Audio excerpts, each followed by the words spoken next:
A very good Wednesday afternoon to you. I'm Thami Ngubeni and this is your Daytime Update. Now, the social partners in the National Economic Development and Labour Council say they're working on a plan to provide income support for workers to cushion them from the blow that has been caused by the strict lockdown regulations. This was announced by the Employment and Labour Minister, Mr. Ngubeni, during the National Coronavirus Command Council briefing yesterday. Now, as a result of the country being put on lockdown level 4, many industries were forced to scale down and some had to close shop completely. For more on this, I'm joined by Matthew Parks, who is the Cosatu representative on NEDLAC. Mr. Parks, good to have you on the Daytime Update today. If you could outline for us what the measures are that are going to be put in place to ensure that workers do not suffer further in this lockdown level 4. Yes, thank you for having us. Look, as Cosatu and also with the support of other federations at NEDLAC and even business as well at NEDLAC, we've always had the principled position that any time government during this disaster period puts in place restrictions on certain workers and certain industries to operate fully or not at all, there must be some sort of relief. We see the relief coming primarily from the Unemployment Insurance Fund, from the COVID-19 TERS. That's the main venue of support that has been given to workers and to industries since the pandemic started last year. To date, largely at our instigation and with support from colleagues in business and government, has managed to pump over 60 billion rand into the economy. So we think that support must be given from the UIF to workers, to these companies. We're speaking specifically around vulnerable workers, the over 60s or those with comorbidities who can't work safely yet. We're also speaking about the liquor industry, tourism and hospitality, the sports industry, the events sector and so on, which are restricted by the social gathering restrictions or the travel restrictions in place right now. It is critical we give these industries and these workers some support so the workers have got some money to buy food and take care of their families, but also so these companies can remain afloat, that they can survive, that they can avoid retrenching workers or closing. But also it can't be the UIF alone which carries the burden as it has been doing for the past year. Treasury needs to come to the party. They need to give these industries some sort of immediate tax relief. They shouldn't be putting in place excise duties for liquor industries if you cannot sell alcohol. But we also think, Thami, that the banks and the insurance industry have been completely missing in action. They should be giving loan holidays, premium holidays, etc. to these companies and to these workers to help them survive. It can't be the UIF alone. I mean, some very good points that you've put up there. As far as discussions with the banks and the insurance companies, etc., and the proposition of payment holidays for those who've been adversely affected, who is going to be moving those conversations forward, and are they a certainty? Look, it's going to be a tough fight. It's always been a tough fight since last year. Last year, government wanted to stop the UIF taps when restrictions remain in place. We managed as Labour, as Cosatu, and our colleagues in business to force those taps open. But on the issue of the banks and the insurance industry, many of the banks did give some initial relief, loan deferrals in the first 3 months of the pandemic. But since that time, they've been missing in action. And that's what we're saying as Cosatu, the banks and the insurance industry have to come to the party. We know the UIF doesn't have unlimited funds. There is sufficient funds to give relief now, and that must be done.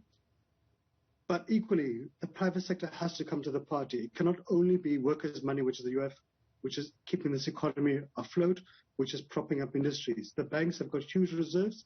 It's time that they show some solidarity to the rest of the industry and to the economy. Equally, government must come with some support, but we recognize and appreciate that government's resources are not unlimited, and there is huge fiscal pressure on them. That's why we're saying the banks and insurance industry, which have had huge profit margins over many years, is now time for them to give some solidarity to the rest of the economy. There is the benefit, Mr. Parks, of having been down this road before, with lockdown having started now, more than a year ago. When and how soon will the UIF payments actually start being paid out to those who are affected? Well, we're meeting this afternoon at NEDLAC. We hope as soon as possible. We're not reinventing, we're not creating new systems. It's simply to say these are the categories of affected workers, the vulnerable workers, the over 60s, the comorbidities. These are the affected sectors of the economy like liquor and tourism, hospitality, events and sports, etc., the hotels. So we think it can be done quite quickly. We've been doing it for the past year. We hope, ideally, within a week or so, there should be the systems ready at the UF for applications to come in.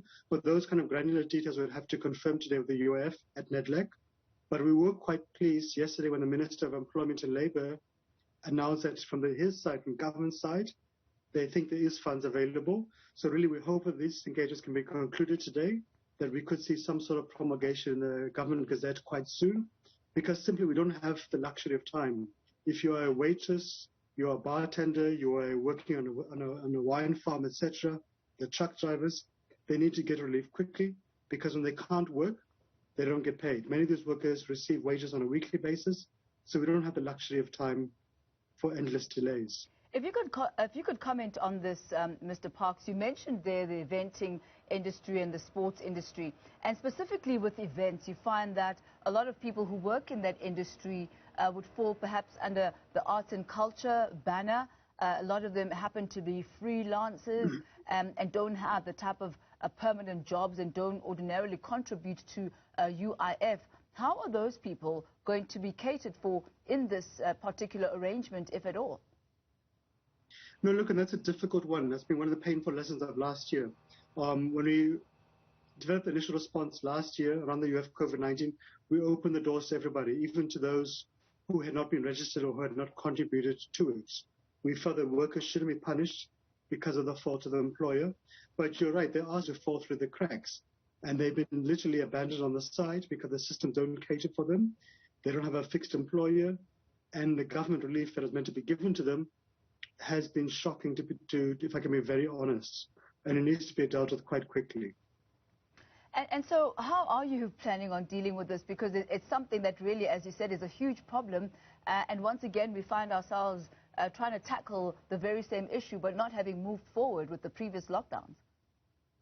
So look, as part of the package of relief, we'll be raising an NEDLAC today to say, can we look at some sort of relief to these workers? But also we will be engaging with the presidency and also with the Minister of Arts and Culture to see what kind of relief can be given to these workers. The Trade Union Musician of South Africa, TUMSA, which is working closely with Cosatu, is driving the efforts in this regard, and we hope to give them further support in their engagements with the Minister of Arts and Culture.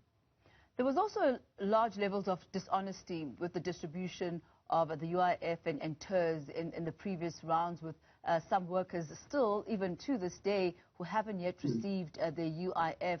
What measures are going to be put in place to make sure that money does indeed go where it is meant to go and where it is truly needed? Sure. Look, I mean, I think at the beginning of the lockdown, we took a position that let us make the applications as easy as possible, bearing in mind that there would be some pilferage on the way. That was done to make the payments done as quickly as possible. The UF is doing what you call a follow the money program, where they're going to each employer to say, now you need to provide proof of payment that you did indeed pay these workers the money. They've managed so far to recover about 3.5 billion rand of stolen money in that regard. I think they've got almost 100 persons that they have charged with theft and fraud, including some public servants who shouldn't have received the money. They've managed to recover quite a bit of that money so far. But I think also, Thami, what is shown is that the government systems and the UIF are archaic. They're not modernized.